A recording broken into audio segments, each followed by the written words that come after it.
This is a great video to watch before our upcoming live stream.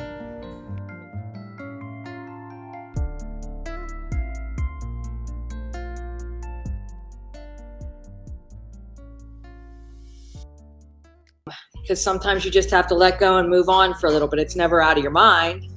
But we had been planning to, start making calls and start ramping up a little bit again and just trying to press, and maybe someone will give us something, and that's kind of where we were at. So we made a couple phone calls. The reason being, I've been trying for 2 months now to get the report about her missing report record. And I was told I was able to get it, and now I just can't because it's an open investigation. So I called Detective Sharp to say, how can I go about getting this? What do we do? And he says, well, nothing until you find her. So it's kind of like I was a little disappointed. I'd sure like to know how I can get records. I feel like if I could get some of those records, I know people will help me in the areas where we see her phone pinged, or we could check on places where the police don't have the time to do it. I had found out about this through her landlord, where she lived in Bullhead City and at Laughlin Riverview Resorts. And she had told me, so I'm like, I got to pull this incident up because no one ever told me about it. So I called them. I found out how to do it. I called them. And I think it was 2 days. I was able to get this emailed to me, and it cost me, I think, $10. And this incident happened just a couple of weeks before she went missing, correct? August 8th it happened. August 8th, and she went missing August 19th. Okay. All the information that they have, Sharon, is information that you and I and some other people have gathered and given to them. Yeah. It's not anything they came about on their own. All the information the investigators have is what we came up with. Yeah, and then when they did do the subpoenas for her phone records, and I don't know if they did anything for Facebook Messenger, but she used that all the time with Jarrett.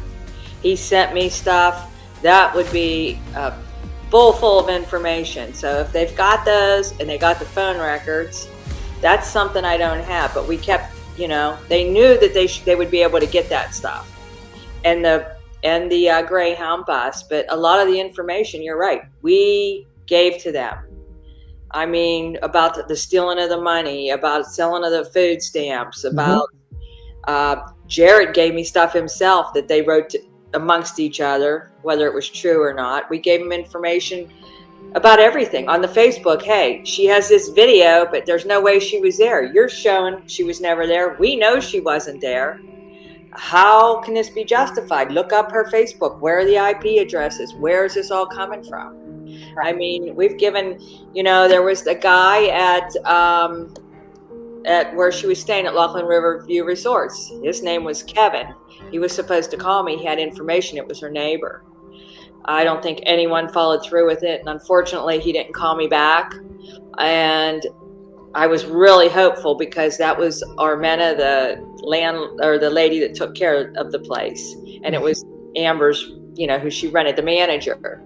And she was wonderful. And I was really hoping that, maybe the police would go out and ask the neighbors where she lived. Did they know anything? Because Jarrett was saying that she was hanging around unsafe people there, and he thinks this guy killed her or this. I mean, he always had somebody doing something to her. Hi, Officer Korea. My name is Sharon Johnston. I just talked to you a couple months ago about my daughter's case, Rae Johnston. And you had told me you talked to your supervisor and that all my questions would be in the records, and that I could request those records. So I did that, and it's been 2 months, and they won't release those records to me. And I just wondered, it's my daughter's missing, and I really would like to have the file so I could, I want the information about my daughter, and you told me your supervisor said I could get those records, and I just wondered what I can do. Okay, so let's see. Did they give you a reason as to why they would release those to you? They just, I requested one before, and I got it in 2 days. Every time I call, they just say I have to wait in line, and the last lady said something about it was still open. Okay. So I don't really know the reason. Okay, here's what I'm gonna do. The primary investigator who was taking care of this, he's now back in the office. I'm gonna go ahead and have him give you a call back so he's off the phone.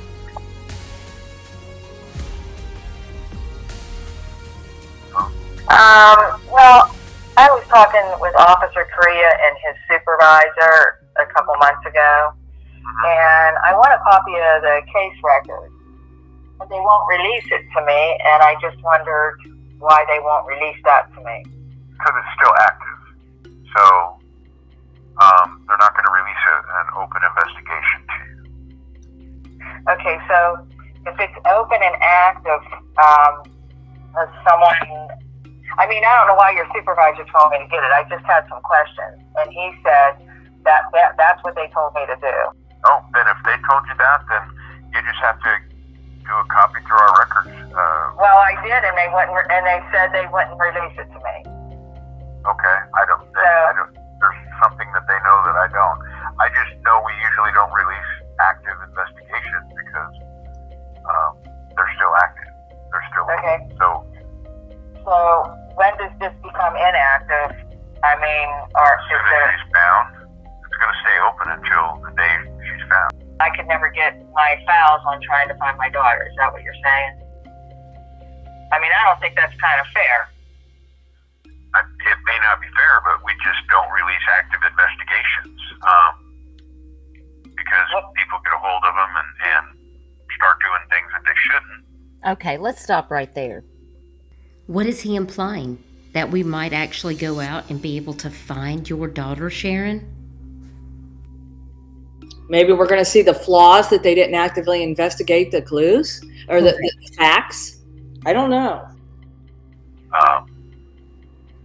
After all that time. That's my plan. I've got the case in front of me, and I will call the FBI agent and see if they can send North Carolina to go interview them. But after that, I mean, there's just nothing else we're going to be able to do with it unless one of them cracks and says something. It's just going to remain open, and if we get a hit on NAMUS just sent an email out this week that starting in early 23, they're going to start accepting DNA again, and they're going to start working on the backlog cases. And just to let you guys know real quick, Sharon and Amber's children have already given their DNA to NAMUS. It was collected by the Pennsylvania State Police. And Sharon, when was that? Oh my, maybe 4 or 5 months ago. I was pushing from January on, and they finally sent somebody out. It's sitting at the Bullhead City case files. Yes, that was about, it's been close to 5 months. I'd say, and, yeah. And it's still sitting there, guys. The DNA is sitting there unprocessed. There are unidentified bodies in Arizona that we would like to have this DNA tested against. That if NAMUS is out of funding once the DNA is collected, then it falls to the police department to pay for the DNA testing. And you can obviously see that the police department is not interested in participating in that. And it's very, very disappointing because you have a mother who has gone through all the steps that she is supposed to and cannot get someone to just simply put the DNA into CODIS so it will be on file in case there are remains. But they'll start doing DNA again, and the only way we're going to be able to find anything if she pops up somewhere and says, I'm so-and-so, or they find bones somewhere that match DNA. But we just got nowhere else to go with this. Okay, can you tell me specifically where her phone was last pinged? I'm sorry, hear what? when you told me her phone was last pinged in Charlotte. Do you know, like a location in Charlotte? Like a... I'd have to go back through it's been a while. It's been a few months. I'd have to go back and find out. But her phone pinged here, and his phone pinged in South Carolina the week she supposedly went missing. I do know that one. But I want to say her phone pinged in Flagstaff, which we do know she made it to Flagstaff on a bus, supposedly. Now, he did tell us that they did verify that she was in Flagstaff because of one of the phone pings. But it's interesting how he said he has the case file right in front of him, but he can't open it to look to see that he told you that her last phone ping was in Charlotte. However, he distinctly remembered off the cuff that Jarrett's phone pinged in South Carolina the week that she went missing. So I'd have to go back and look at the phone records again. I haven't kept up on the case. I just got back this week. Okay, yeah, because I just wondered, if she supposedly got that bus to Winston, and it was my understanding, I mean, I know you don't recall, and that's okay, that her phone last pinged in Charlotte. And so I was just curious where her phone really did ping, and maybe like a better location. I mean, that would help me. And then maybe you could let me know when you talk to the FBI. Yeah, I'll call the FBI as soon as we're done here and see if they'll take an attempt to find these guys and interview them. I don't know what they're going to want. I've got an entire case file sitting in front of me specifically made for the FBI. I just made 2 identical copies. One for the FBI, one for us. So if I meet with them and they can take the book and read through it, see what they think, and take a stab at these 2 Jareds and what's her name, Tatiana. Yeah, I think any of them. I think my big thing is, he sold her food stamp cards from Arizona. I mean, that's fraud. He used all her money.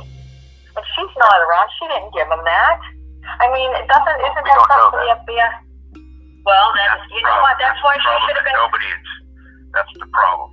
She's not here to say, well, I didn't give that to them. If she's not here to say that she didn't give him permission. I know that. And my question is, okay, then if she did give him permission, then he has information, and nobody's ever questioned him. He was questioned as soon as you reported this. He was questioned for about 1 minute, but that's before we found out that he used all her money and everything else. Yeah. I mean, that's fraud. Well, unfortunately, prosecutors want somebody to come forward and go, I didn't give them permission to use my card. Obviously, he had her. Well, she's missing. She can't come forward. What if she's deceased? You're just gonna let it go? That's a felony if you steal somebody's money over $1,000. That's 5 years in jail plus. And they have not been out here to put this guy into a police station room to speak with him. They talked to him on the phone for less than 5 minutes, and that was it. And Jarrett Ward says he will not go in to speak to the police without an attorney. You don't have anything to hide, do you, Jarrett? You should be willing to go down there and say, I'm concerned that she didn't show up here in Myrtle Beach. We need to do whatever it takes to find her. But that's not the response that we got, is it, Sharon? Oh, no, not at all. I feel like it's important for people to they wouldn't believe it if they didn't hear it for themselves, Sharon. So I'm going to go ahead and play the rest of this. The end of August, September, October. Yeah, it was December. But it's not my January 4th. Actually, it was in December. But that's not my fault. But we're 6 months behind the curve. It wasn't 3 days. There's really no fresh trail to go on. So It was 4 months, September, October, November, and December. And it was 4 months. And I assumed she was with him, but he was in jail. And it wasn't, I understand. August, missing in August. In August, the end of August, yeah. Okay, so September, October, November, December. Reported her missing January 6th. Okay, so if I look, 6 months behind. We didn't start fresh. We're starting way behind this. Anything that would have been out there was gone. So, I mean, we're doing the best we can, but we're 6 months behind anything. Any video that's out there would have been gone. Most places we don't talked see video more than 30 days. I know, we talked about this in March. Exactly. We got someone using her food stamp card that wasn't her. I understand. In March. I mean, we did get video. We could have got other video. I'm just saying, you can't blame me because it wasn't 6 months. I'm not blaming anybody. And there wasn't enough done, but we're 6 months behind the curve. well, what I'm trying to say is, you know, a lot of times I heard that they were bringing them in, and this was over 6 months ago. I remember exactly where I was sitting. You said we're all working together to bring these people in because they've used their money, they used their cards, they used everything, and I had to go back and help. And they said it doesn't meet their criteria. See, that's not what Dan told me. Who? That's not what the fraud is. That's not what the investment. That's not what that Dan Lynch told me. Really? Because Social Security said it's just not meeting their criteria.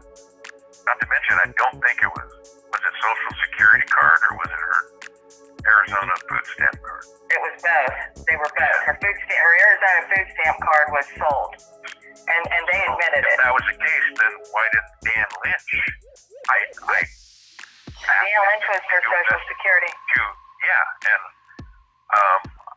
if I'm not mistaken, when I spoke to him, he was like, well, not quite meeting our threshold of, whatever the amounts are.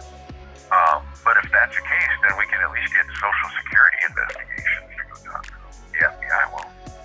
But I've talked to the FBI, and they said they'll help us with resources, but they're not going to take over this case. It just doesn't meet their criteria. Well, I would appreciate if you would at least give them the case and see if they could at least talk to these individuals. I'll call Dan Lynch. I think I got a better chance with Dan Lynch because there is Social Security money as opposed to the FBI. The only thing they were going to do is just give us some resources. Now, you told me that maybe that if you give the FBI, that the FBI would question him. Yeah, they would question him. But if I would like Dan to Lynch or Social Security investigators to do it, it's the same thing. Yeah, and they have a little more leeway because it's actually Social Security money. I don't know if the FBI would even worry about Social Security money, but I don't know. Well, maybe when since you have the report, maybe when you talk to the FBI, maybe you can let me know what they say. They're I think I got a better chance with Lynch. Because it is Social Security money, they have all the records of it. But the FBI is not going to have it. So let me try Dan Lynch, and I'll get back with you. The audio clips that were just heard were taken from a live stream between Sharon and I on my channel back in December of 2022. All information is factual and came directly from Sharon Johnston, Amber's mother, in conversations with Detective Sharp and Detective Correa. Here's what we do know about Amber Rae Johnston's case. Amber went missing August the 19th of 2021 from Bullhead City, Arizona. She and her boyfriend Jared Ward had split a couple weeks before. Jared was in Las Vegas and caught a Greyhound bus home to Myrtle Beach, South Carolina. However, Amber, according to Jared, was supposed to meet him in Myrtle Beach, South Carolina. However, according to Jared's messages to Sharon Johnston, Amber never arrived. Amber did get on the bus at Bullhead City, and her phone also pinged in Flagstaff, Arizona. We did find out later that Amber's phone also pinged in Charlotte, North Carolina, as well as, according to the detective that you just heard on the phone, he did explain to Amber's mother that according to the Greyhound Bus records, Amber took the bus all the way to Winston-Salem, North Carolina, exited the bus, purchased a ticket to Pennsylvania from that bus stop, but she never reboarded the bus. According to Amber's mother, she was told that Amber was coming to Pennsylvania to come home to see her kids. Amber is now 37 years old. She is a white female with blonde hair and blue eyes. She's approximately 5 feet 6 inches tall and weighs around 150 pounds. She may be anywhere from Bullhead City, Arizona, to North Carolina to South Carolina. Her mother and her children are very worried, and they need to know if Amber is still alive. If you have any information or details that could help her family locate Amber Rae Johnston, please don't hesitate to reach out to Bullhead City Police Department, Detective Sharp, 928-763-1999. Case number 22-00520. Amber's case is also listed with NAMUS, and that is hashtag missing persons number 89959. Amber's mother, Sharon Johnston, did contact me in the last couple of days, and she let me know that she was notified that NAMUS has finally added the DNA into their system. If you see this flyer, please continue to circulate this all the way from Arizona, North Carolina, South Carolina. Amber could be anywhere. If you see something, say something. Amber deserves to come home, and her family deserves to have answers.